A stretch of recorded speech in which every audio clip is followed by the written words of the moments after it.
آپ جانتی ہیں ایک اور واقعہ پیش آیا، یقینی طور پر وہ فائرنگ کا واقعہ تھا۔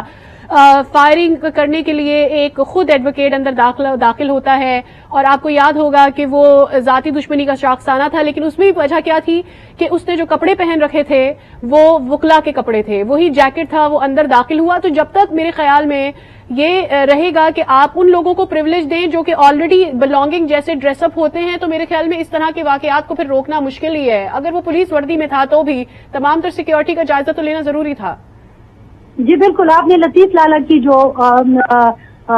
قتل ہے اس کی بات کی ہے اور اس کی مثال دی ہے۔ وہ نہ صرف یہ تھا کہ وکیل کے کپڑے پہنے ہوئے تھے بلکہ وہ انٹرنی وکیل بھی تھا، تو یقیناً یہ چیزیں ہیں جو ہمیں رکھنی ہوں گی نظر میں۔ اب آپ یہ دیکھیں کہ جس دن سے بلاسٹ ہوا ہے، اگر آپ کو یاد ہو تو ہم جب شروع میں ہی لائیو کوریج کر رہے تھے تو ہمارے تک یہ اطلاع پہنچی تھی، اور میں نے اپنے بیپر میں اس چیز کا خدشہ ظاہر کیا تھا کہ ہمیں یہ بتایا جا رہا ہے کہ جو سوسائڈر تھا وہ پولیس کی وردی میں تھا، اور پولیس کی وردی میں وہ آیا ہے، اسی لیے کسی کو شک نہیں ہوا۔ اور آج ہماری وہ جو اطلاع تھی وہ صحیح ثابت ہو کر سامنے آ رہی ہے۔ تو ابھی تو انہوں نے یہ تحقیق بھی کرنی ہے نا، ابھی تو ہمیں ابتدائی بات آئی جی پی صاحب نے بتائی ہے کہ وردی میں آیا تھا۔ اب یہ کون تھا، اس کو ڈسکلوز جب آپ کریں گے تو پھر آپ کو پتہ چلے گا کہ کہیں ایسا تو نہیں ہے کہ یہ انہی میں سے کوئی تھا، یا ان کے ساتھ کوئی تھا، یا ان کا کوئی رشتہ دار تھا، یا ان کا کوئی ملنے والا تھا۔ تو یہ چیزیں ہیں بڑی کریٹیکلی ہمیں دیکھنی ہوں گی۔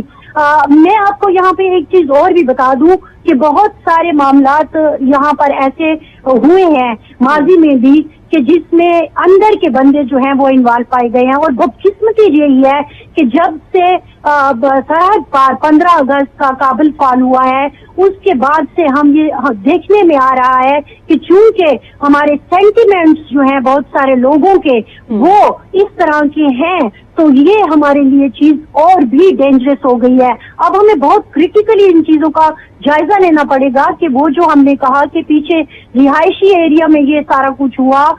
مختلف دیکھیں نا انفارمیشن ہمیں پولیس بتا رہی ہے۔ آج آئی جی پی صاحب بے بس نظر آئے، وہاں صرف پولیس نہیں بہت سارے ڈپارٹمنٹس تھے جو کام کر رہے تھے۔ اچھا، وہ سارے وہ ڈپارٹمنٹ ہیں جو قانون نہ صرف نافذ کرنے والے لوگ ہیں، ہماری حفاظت کرنے والے لوگ ہیں، اور ان کے اندر جب اس قسم کی پینیٹریشن ہو جاتی ہے تو پھر چیزیں بہت مشکل ہو جاتی ہے۔ تو اسی لیے ہمیں واقعی بہت احتیاط کرنی پڑے گی، لیکن اس احتیاط سے پہلے ہمیں تھوڑا سا اور بھی کام کرنا پڑے گا، اور وہ ہوگا ان نظریات کو کہ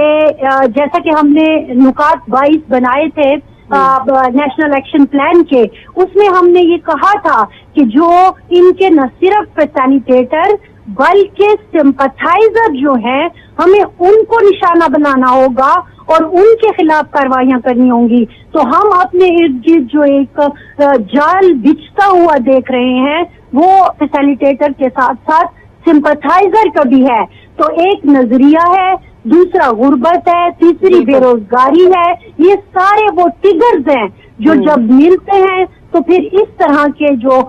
بڑے نقصان ہیں وہ ہمارے سامنے آتے ہیں۔ 101 زندگیوں کا ایسی حساس جگہ پر جانا یہ کوئی عام بات نہیں ہے۔ ہم بار بار کہہ رہے ہیں پختونخوا میں آگ جو پچھلے 1-1.5 سال میں آہستہ آہستہ دوبارہ لگنی شروع ہوئی ہے، اس کو روکیں، لیکن ہمیں بتایا گیا کہ نہیں جی ہماری بات چیت جاری ہے، نہیں جی ہم چیزوں کو سنبھالنے کی کوشش کر رہے ہیں، لیکن ہم دیکھ رہے ہیں کہ جب ہر گلی میں آپ کا سمپتھائزر موجود ہوگا تو پھر آپ کو پتہ بھی نہیں چلے گا کہ یہ نقاب پوش، یہ وردی میں مبلوس، یہ ہیلمٹ لیے موٹر سائیکل پر آنے والا جن باتوں کی آپ نشاندہی کر رہی ہیں، جیسے کہ آپ یہ بھی بتا رہی ہیں کہ بات کی جا رہی ہے کہ پیچھے رہائشی ایریا ہے، کیا وہاں پر کوئی موجود تھا، وہاں کسی نے پناہ حاصل کی تھی، کیا کبھی اندر کا ہی شخص تھا جس کو استعمال کیا گیا ہے، پھر آپ نے استعمال کیا یہ لفظ سمپتھائزر کا۔ اس پر ذرا شوکت پراچا صاحب سے بات کر لیتے۔ شوکت پراچا، سمپتھائزرز کون ہیں؟ آپ کی عوام ہی تو ہیں، اب گریونسز بہت سارے لوگوں کے ہیں۔ کل ہم نے ایک احتجاج ہوتے ہوئے دیکھا، اس کا جواب آج ہم نے آئی جی صاحب کی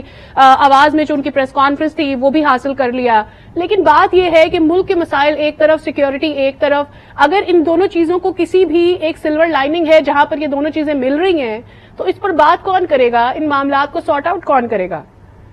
دیکھیں بات تو ہو رہی ہے، اور سمپتھائزر والی جو بات فرزانہ علی کر رہی ہیں، اگر حکومت ہی ان کے ساتھ ڈائلاگ کرنا شروع کر دے